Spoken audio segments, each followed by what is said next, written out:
Olá, pessoal. Nós estamos aqui para falar das competências na área de língua portuguesa, que fica no escopo das linguagens na prova do Enem. Se você quer ter um grande desempenho na área de linguagens, preste atenção nessas dicas que nós vamos dar nesta videoaula. A primeira informação importante é que, na prova do Enem, não basta saber apenas os conteúdos de ordem gramatical quando se pensa estudos linguísticos, língua culta, língua não culta, que aparecem nas questões da prova do Enem.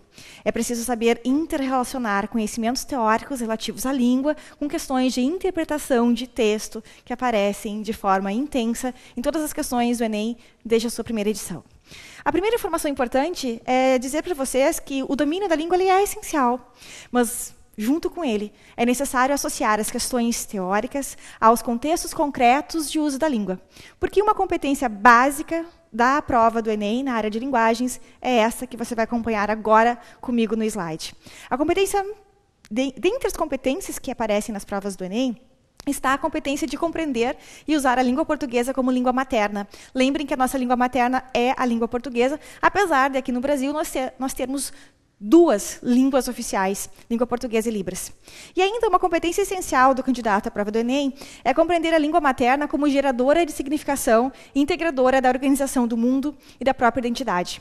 Isso significa dizer que você, candidato à prova do Enem, deve saber relacionar o uso da língua a questões identitárias, que podem estar relacionadas à condição específica do sujeito e também a questões socioculturais. Conhecer como que se processam formas de pensar o mundo, formas de pensar a cultura, formas de pensar o comportamento humano, também se dá via linguagem. E é isso que a prova do Enem vai esperar de você. Dentro do conjunto das competências que o Enem exige de cada um de vocês, candidatos, estão previstas as habilidades. Dentre essa competência da prova do Enem, existem várias habilidades. E uma delas é essa que você vê agora no slide. Acompanhem comigo. Reconhecer os usos da norma padrão da língua portuguesa nas diferentes situações de comunicação. Olha, então, nós temos uma questão conceitual aqui fundamental. Norma padrão da língua portuguesa. O que é norma padrão? É um conceito teórico que nós precisamos aprender na disciplina de língua portuguesa. E nós podemos agora avançar um pouquinho mais na leitura dessa habilidade e compreender também que, além do conceito de norma padrão, o Enem quer de você, candidato, conhecimento sobre o uso dessa norma em diferentes situações de comunicação. O que é norma linguística? O que é contexto de comunicação? O que é uma situação comunicativa? Então, vamos lembrar primeiro que nós temos que fazer um esquema fundamental. A língua portuguesa ela é considerada um sistema de comunicação. Dentro desse sistema, nós vamos ter modalidades de uso da língua. Essas modalidades podem ser a língua oral e a língua escrita. No contexto de uso da língua oral e da língua escrita, nós vamos ter normas, ou melhor, princípios norteadores do uso dessa língua. Aí essa língua oral, essa língua escrita, podem ser usadas de acordo com níveis. Esses níveis podem ser a língua culta, a língua coloquial. A língua culta se associa à norma padrão da língua portuguesa, enquanto a língua coloquial vai associar aquele uso da língua que não se encaixa perfeitamente ou de forma rigorosa nas normas. Estes são conteúdos teóricos fundamentais para se entender a habilidade que vocês precisam demonstrar ao resolver questões. O que nós vamos fazer agora é operacionalizar esses conceitos em questões concretas das provas do Enem de 2017 e 2016. A primeira questão que vamos discutir agora é uma questão da prova de 2017. A questão que nós vamos trazer aqui, acompanhe comigo na tela, traz um texto literário, ou melhor, um texto com vertente literária do Cancioneiro da Paraíba, portanto, já temos aqui uma referência à cultura regional e um comentário sobre o uso da língua. Acompanhem comigo, então, a questão número 9, que apareceu no caderno azul da prova do Enem de 2017. Texto 1 diz assim: Teresinha de Jesus deu uma queda, foi ao chão. Acudiu 3 cavaleiros, todos os 3 de chapéu na mão. O primeiro foi seu pai. O segundo, seu irmão. O terceiro foi aquele a quem Teresa deu a mão. Notem que aqui nós temos um texto poético que é também muito usado em cantigas de roda no universo infantil. É um texto de conhecimento público. A sua fonte indica que é o cancioneiro da Paraíba. Então, isso remete a um contexto regional, cultural específico, nordeste do Brasil. Aí vamos ao texto 2. Outra interpretação é feita a partir das condições sociais daquele tempo. Para a ama e para a criança, para quem cantava a cantiga, a música falava do casamento como um destino natural na vida da mulher, na sociedade brasileira do século XIX, marcada pelo patriarcalismo. A música prepara a moça para o seu destino não apenas inexorável, mas desejável. O casamento, estabelecendo uma hierarquia de obediência, pai, irmão mais velho, marido, de acordo com a época e circunstâncias de sua vida. Então, notem que aqui nesse texto do blog, nós temos uma associação entre compreensão daquela letra da canção lá da Paraíba e o uso da letra como forma de expressão de um comportamento cultural no século XIX. Mulheres ou crianças, meninas, eram preparadas para o casamento. Então, notem que a língua, enquanto um sistema de comunicação, ela vai fazer com que ela seja também uma representação de condicionamentos socioculturais. E essa canção exemplifica isso. Agora sim, vamos à pergunta. Acompanhe comigo na tela. O comentário do texto 2 sobre o texto 1 evoca a mobilização da língua oral, que em determinados contextos, aí lembrem que a língua oral é uma modalidade do sistema comunicativo de que dispomos a usar a língua. A língua oral pode ser usada tanto no nível culto quanto no nível coloquial. O que nós temos que compreender agora aqui nesse texto? Cada uma das afirmações, em cada uma das alternativas. A primeira diz assim, então, o comentário do texto 2 evoca a mobilização da língua oral, que, em determinados contextos, letra A, assegura a existência de pensamentos contrários à ordem vigente, mantém a heterogeneidade das formas de relações sociais, conserva a influência religiosa sobre certas culturas, preserva a diversidade cultural e comportamental ou reforça comportamentos e padrões culturais. Então, vamos observar aqui que, para a gente compreender esse texto, algumas outras informações são importantes. Acompanhe comigo a sequência de informações deste slide.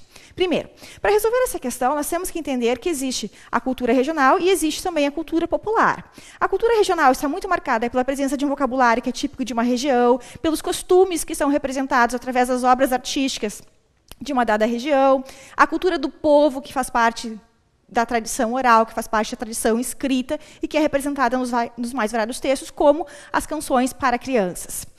Há uma relação direta entre representação cultural e sociedade. As sociedades têm suas culturas próprias e isso vai ser representado através de textos diferentes. Esses textos podem ser orais, podem ser escritos, podem ter linguagem verbal e linguagem não verbal. Na representação das artes, valores e comportamentos de uma dada época e de um contexto social são bastante evidentes. Logo, a língua também é um meio de expressar uma cultura. É também uma forma de prática social, porque ali é possível, através da língua, é possível representar os nossos sentimentos, representar as nossas ideias, a nossa visão de mundo, a nossa maneira de ser e de estar num determinado tempo. A língua é também um instrumento de representação, de registro, de expressão de valores sociais. E aquela canção que nós acabamos de ler no texto 1 dessa questão, mostra que, através da língua, se representa um comportamento em que as mulheres, numa dada época da sociedade brasileira, especialmente na época ainda vigente do patriarcado, a mulher era educada para casar. Um pensamento bastante conservador, se nós formos pensar o que vivemos do século XIX até o século XXI. E a língua oral ela vai estar muito caracterizada pela modalidade de uso da língua, que não se encaixa nas regras da língua culta. Na maioria dos casos, isso não é regra, justamente porque a oralidade ela tende a ser um uso da língua mais solto, não necessariamente incorreto, mas um uso da língua que normalmente não tem planejamento. E a língua oral ela faz parte da tradição dos povos, e os povos se expressam através de várias formas, e uma delas é a canção, a musicalidade, como nós vemos na canção do texto 1. A língua também tem uma sintaxe organizada. Com essas informações, a gente consegue interpretar agora cada uma das alternativas da questão número 9 da prova de 2017. Vamos voltar a cada uma das questões para encontrarmos a resposta correta. A primeira diz o seguinte: assegura a existência de pensamentos contrários à ordem vigente. Este texto não faz uma discussão, uma contestação, não traz uma rechaça ao comportamento da menina que espera primeiro o pai, depois o irmão e depois o homem a quem vai casar para levantar do chão. Então, não há uma ideia de contrariedade a valores vigentes na época. Descartamos a letra A. Vamos para a B. A B trata de que a leitura mantém a heterogeneidade das formas das relações sociais. Aqui nós não temos uma forma heterogênea de manter relações sociais. Nós temos uma forma que predominou durante muito tempo, especialmente final do século XIX, até mais ou menos os anos 80 do século XX, nós tivemos um predomínio de uma postura em que a mulher se submetia ao casamento sem grandes reflexões e contrariedades. Isso era uma regra de comportamento moral da sociedade brasileira de base patriarcal. Então, nós não temos aqui um comportamento heterogêneo. Logo, descartamos a letra B. Aí vamos para C. A C trata da ideia de que o texto 2, ao comentar o texto 1, conserva a influência religiosa sobre certas culturas. Em nenhum fragmento dos textos 1 e 2 nós temos alguma referência religiosa, no sentido de termos uma doutrinação religiosa, ou a presença de alguma entidade de santo, alguma entidade que rememora algum aspecto da igreja, especialmente a Igreja Católica, que exerce a maior influência até hoje na sociedade brasileira. Descartamos, então, a letra C, sobram as letras D e E. A D diz o seguinte: preserva a diversidade cultural e comportamental. Nós não temos aqui uma diversidade de comportamentos expressos nos textos, tampouco temos uma diversidade de expressões culturais. Nós temos uma mesma perspectiva.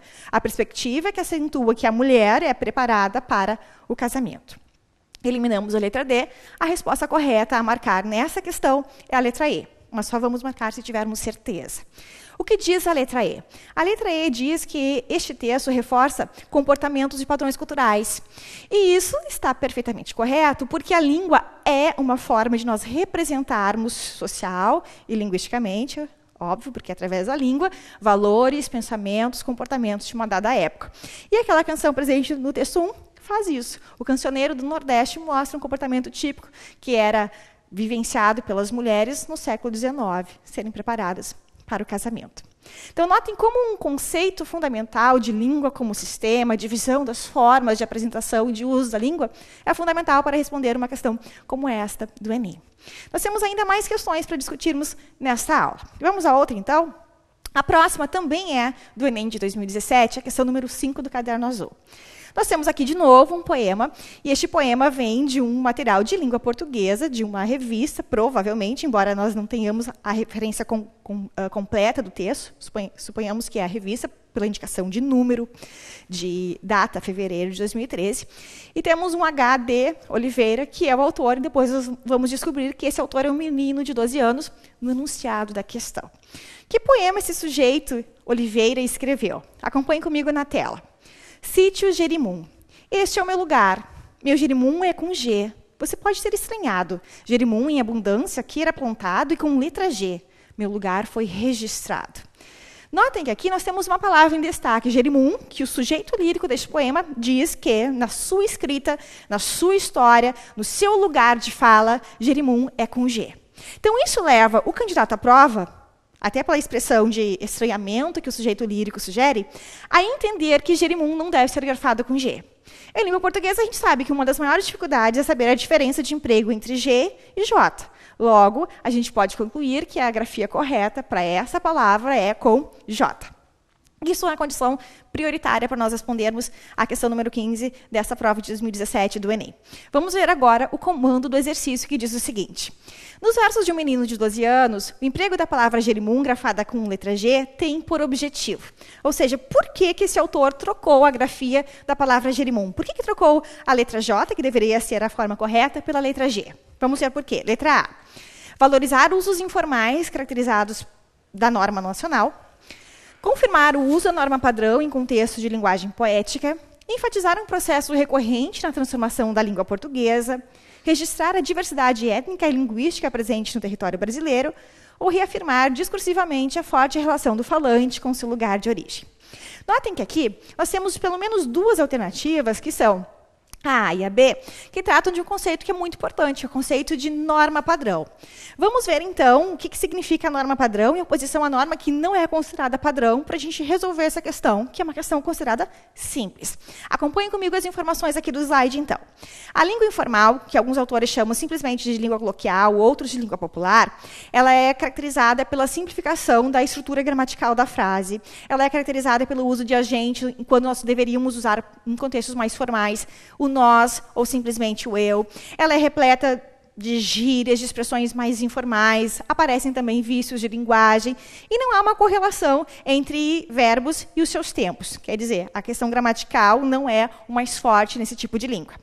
Já a língua formal, também chamada de língua culta ou língua padrão, justamente porque se encaixa na norma padrão, a norma exemplar do falar em língua portuguesa, ela tem uma elaboração gramatical na estrutura da frase bem mais preciosa. Significa que as frases são mais elaboradas, têm maior requinte de vocabulário, de organização dos termos na ordem. Há muito mais presença de nós, quase nada de presença de um agente, como na frase, a gente precisa resolver o problema da cidade. Essa expressão jamais apareceria em um texto em norma padrão.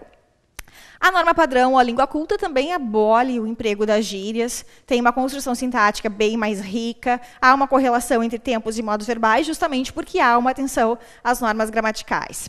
Então, notem, se lá naquele poema, acompanhem comigo de novo o Jerimum, o sujeito lírico já diz que ele trocou uma letra pela outra e que se o sujeito leitor está estranhando é porque realmente há erro linguístico. Eu marco esse erro entre aspas, porque a noção de erro, quando se pensa a norma padrão e as variações linguísticas, precisa ser questionada.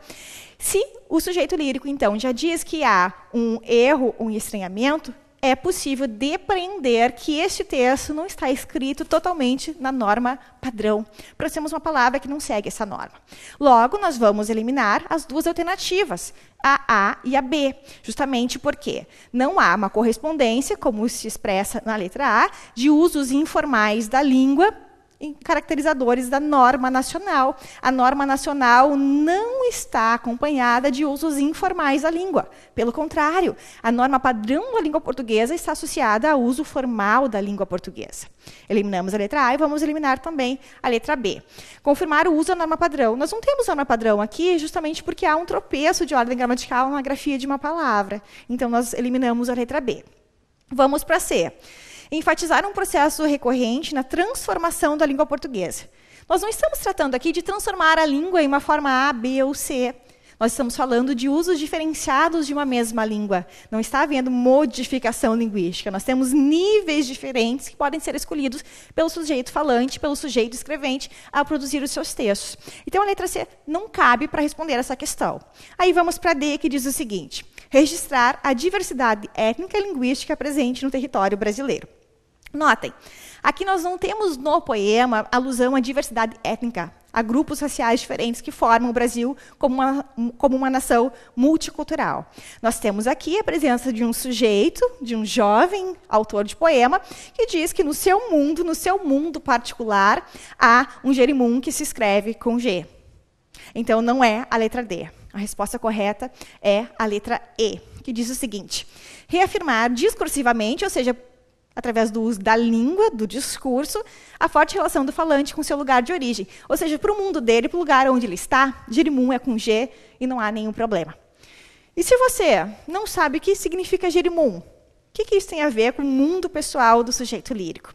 Tem a ver com a ideia de que Jerimum é uma planta típica da região do Nordeste. É uma forma, um tipo, uma espécie de abóbora.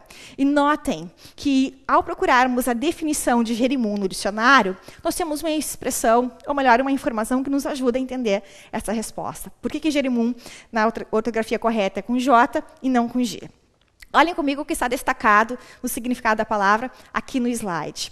Jerimum, em termos etimológicos, vem da palavra Jerimum, do tupi e urumum. Tupi lembra sempre cultura indígena.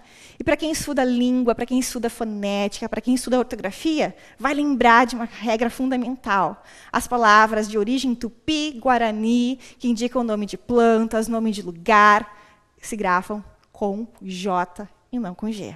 Se a gente sabe esse conteúdo de ordem linguística, a gente sabe responder uma questão como essa, e a gente facilmente chega à certeza de que a resposta correta para essa questão da prova do Enem 2017 é a letra E.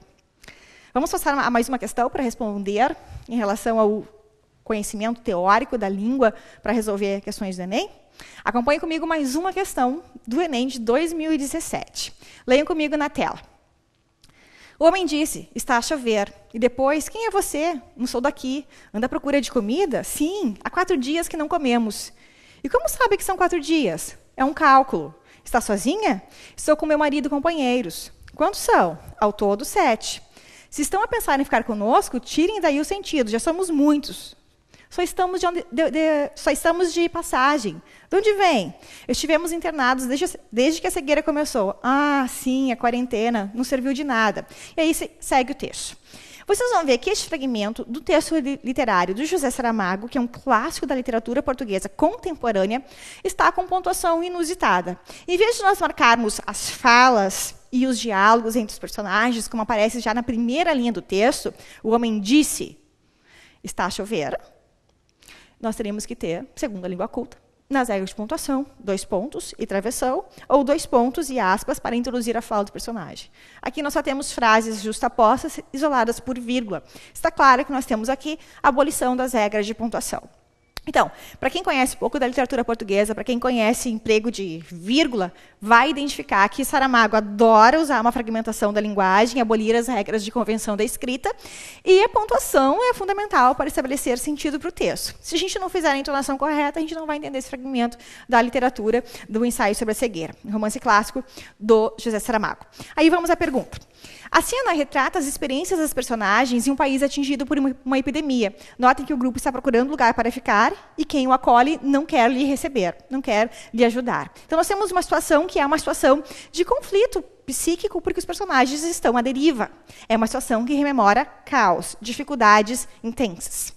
No diálogo, a violação de determinadas regras de pontuação. Então, agora eu tenho que entender por que há essa abolição de sinais de pontuação que seriam adequados para dar a intenção comunicativa correta do texto, que é marcar diálogo, que é marcar as questões de interrogação, as questões de afirmação, de exclamação. Ou seja, por que há essa violação, esse descumprimento das regras de pontuação?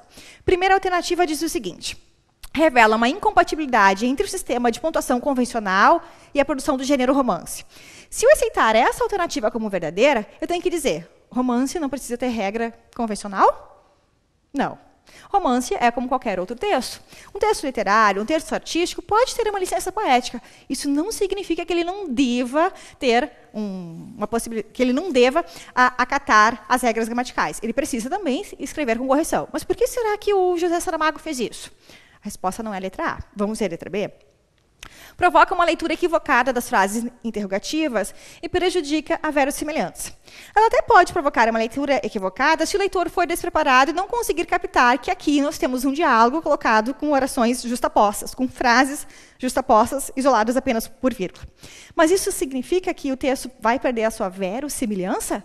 Ele vai perder seu parentesco, a sua possibilidade de se parecer verdade, porque as vírgulas estão em lugares quando deveria de haver 2 pontos, aspas, travessões? O texto perdeu a verossimilhança? Esse diálogo não poderia acontecer de verdade? Ele poderia, sim. Então, essa ideia da verossimilhança perdida não cabe para este texto. Logo, eu também elimino a letra B. Sobram para mim a C, a D e a E. Vamos para a letra C. Singulariza o estilo do autor e auxilia na representação do ambiente caótico. Letra D, representa uma exceção às regras do sistema e de pontuação canônica. E letra E, colabora para a construção da identidade do narrador pouco escolarizado. Aqui, até posso aceitar que o narrador talvez não tenha grande formação, mas isso não significa que a pontuação vai marcar essa falta de escolaridade. Muito pelo contrário. O narrador aqui usa a pontuação para dar maior ênfase àquilo que ele quer retratar. Então, ele conhece as regras de pontuação, ele sabe como empregar de forma mais expressiva os sinais de pontuação e como abolir as regras para dar uma maior intensidade àquilo que ele quer registrar na sua matéria literária. Então, a letra E não é a resposta certa. Sobram a C e a D. Vamos para a D, que diz o seguinte: representa uma exceção às regras do sistema de pontuação canônica. Primeiro, não existe uma pontuação que seja canônica e uma pontuação que seja anticanônica. A pontuação tem sempre as mesmas regras. Essa expressão de cânone e não cânone se refere apenas para a gente classificar uma obra como pertencente a um grupo de obras tidas como modelares. Não existe, portanto, pontuação canônica. O que existe é uma obra canônica e uma obra não canônica. Então, muito cuidado para não confundir as expressões e as formas de emprego dessas expressões, como canônica, em contextos diferentes. A letra D não é a resposta certa. Então, a resposta correta, neste caso, é a letra E. Vamos ver. Singulariza o estilo do autor e auxilia na representação do ambiente caótico. Sim, porque o caos que estão vivendo aqueles personagens vai ter uma materialidade na pontuação. Aí lembre que a pontuação, conforme nós estamos mostrando aqui no slide, ela se refere a questões de ordem sintática, organização dos elementos da frase em um período. Ela contribui para o sentido da frase e é também um meio para intensificar a intenção comunicativa, seja a representação do caos, a representação das emoções ou simplesmente o registro de informações. Se você gostou dessas questões, desses comentários, espere mais um pouquinho, porque temos mais uma questão. Vamos agora observar uma questão do Enem de 2016. Ela trata de uma entrevista com uma professora que foi retextualizada, foi reescrita num outro nível de linguagem. Lembre que nós começamos a nossa aula dizendo que a língua ela pode se acomodar na forma culta e na forma coloquial. E é isso que a questão número 106 do Caderno Amarelo de 2016 mostrou. Acompanhe comigo na tela. Texto 1, entrevistadora. Eu vou conversar aqui com a professora AD. O português, então, não é uma língua difícil? Aí a professora responde, olha, se você parte do princípio que a língua portuguesa não é só regras gramaticais, não se você se apaixona pela língua que você já domina, que você já fala ao chegar na escola, se o teu professor cativa você a ler obras da literatura, obras dos meios de comunicação, se você tem acesso a revistas e a livros didáticos, a livros de literatura, o mais formal, e o mais difícil é porque a escola transforma, como eu já disse, as aulas de língua portuguesa em análises gramaticais. Então, notem que aqui a professora está respondendo a pergunta da entrevistadora e a professora, com várias frases, algumas pausadas, algumas com grandes interrupções em termos de estrutura sintática e também de conteúdo. Ela quer dizer que o que faz a língua portuguesa ser difícil não é a língua em si, mas é a forma como a língua é ensinada na escola. Aí nós vamos ver este mesmo texto, acompanhe comigo agora, no slide, sendo retextualizado. E esse fragmento está no livro do Marcuski. Entrevistadora, vou conversar com a professora D. O português é uma língua difícil? Aí vem a fala da professora retextualizada. Não, se você parte do princípio que a língua portuguesa não é só regras gramaticais, ao chegar à escola, o aluno já domina a língua. Se o professor motivá-lo a ler outras obras literárias e se tem acesso a revistas, a livros didáticos, você se apaixona pela língua. O que torna difícil é que a escola transforma as aulas de língua portuguesa em análises gramaticais. Notem que o texto 1 e o texto 2 têm o mesmo conteúdo. A diferença está na forma de representação desse texto. Note que os dois textos têm o mesmo conteúdo. Os dois textos têm a mesma ideia a ser representada linguisticamente. Aí eu pergunto para você, os dois textos estão escritos na mesma modalidade de uso da língua? Sim, os dois estão escritos na língua oral. Na segunda versão, a língua oral foi retextualizada para a língua escrita. Aí pergunto, os dois textos estão reproduzidos no mesmo nível? Os dois textos estão escritos em língua culta ou língua coloquial? Ou há uma diferença de nível entre um texto e outro? Para você responder essa questão, é importante saber que o primeiro texto marca com fidedignidade a fala da professora, marcando as suas pausas, marcando as suas interrupções em termos sintáticos e em termos também de conteúdo. Mas na primeira fala, no texto 1, nós não temos erros gramaticais evidentes. Então, isso significa dizer que a fala do primeiro texto não é uma fala coloquial, não é uma fala que se desvirtua da norma padrão. A mesma observação vale para o texto 2, que é uma espécie de retextualização do texto oral. Esse texto 2 não tem as interrupções que nós vimos no texto 1, não apresenta também erros gramaticais. Então, ele também está escrito na língua padrão. Ele também faz parte da língua culta. Então, os dois textos não apresentam erros de linguagem no sentido de desatenção às regras gramaticais. Logo, os dois textos apresentam o mesmo nível de língua. Os dois estão na língua culta. Aí vamos observar o que pediu a questão. Acompanhe comigo o que está no slide. O texto 1 é a transcrição de uma entrevista concedida por uma professora de português a um programa de rádio. O texto 2 é a adaptação dessa entrevista para a modalidade escrita. Em comum, esses textos apresentam ocorrências de hesitações e reformulações, são modelos de emprego de regras gramaticais, são exemplos de uso não planejado da língua, apresentam marcas de linguagem literária ou são amostras do português culto urbano. Então, acompanhe comigo o comentário para cada uma dessas alternativas. A primeira. Se nós aceitássemos como verdadeira a afirmação da letra A, nós iríamos entender que o texto está sendo reformulado e que a professora está reformulando o seu pensamento. Isso não acontece. Embora ela faça pausas ao dar a sua entrevista, ela não fica reformulando o seu raciocínio. Ao contrário, ela tem um raciocínio que é contínuo e que é coeso, apesar das pausas. Então, a alternativa A não cabe nem para o texto 1, muito menos para o texto 2. Aí vamos para a letra B. São modelos de emprego de regras gramaticais? Se fossem textos exatamente modelares, não seriam textos que nós estaríamos lendo agora. Porque os textos modelares, de acordo com a norma padrão, são aqueles textos que são baseados na escrita. E o primeiro texto vem da fala. Normalmente, os textos modelares das regras gramaticais são aqueles textos provenientes da escrita. Logo, eu tenho que eliminar também a letra B. Aí vamos para C. São exemplos de uso não planejado da língua. O uso não planejado da língua é o uso que se faz no contexto da oralidade. Agora, quando a gente faz a retextualização de um texto oral para escrita, mantendo o mesmo nível de linguagem, eu não vou ter um texto não planejado. Ao contrário, eu planejei a forma 2 de produzi-lo, então essa forma 2 já é uma escrita planejada. Então, eu elimino a letra C. Sobram a D e a E. Vamos para D. Apresentam marcas da linguagem literária. Para ter linguagem literária, teríamos que ter figuras de linguagem, teríamos que ter, talvez, aliterações, musicalidade, o que nós não verificamos nesses dois textos. A linguagem literária ela é conotativa, o que não se verifica aqui também. Logo, eliminamos a letra D. A resposta correta para essa pergunta é a letra E. São amostras do português culto urbano. Lembrem, o que é de comum? Perguntei para vocês há pouco tempo. Nós temos erros gramaticais aqui? Não temos. Então, nós temos, no texto 1, pausas, mas que não significam erros de estrutura de frase. Temos no texto 2, retextualização, mantendo o mesmo tipo de conteúdo, o mesmo tipo de informação, só que numa forma diferente, a língua escrita. O que as duas formas textuais têm em comum? As duas representam uma forma que não é coloquial de falar. É uma forma culta. E é uma forma que se usa nos contextos urbanos, representam falas típicas do contexto urbano. Essa é a resposta certa nessa questão de 2016 no Enem. Se você gostou dessa aula, curta a nossa página no Facebook, venha para o CEISC pré-ENEM, porque aqui nós temos uma melhor forma de aprender para você ter o melhor desempenho possível.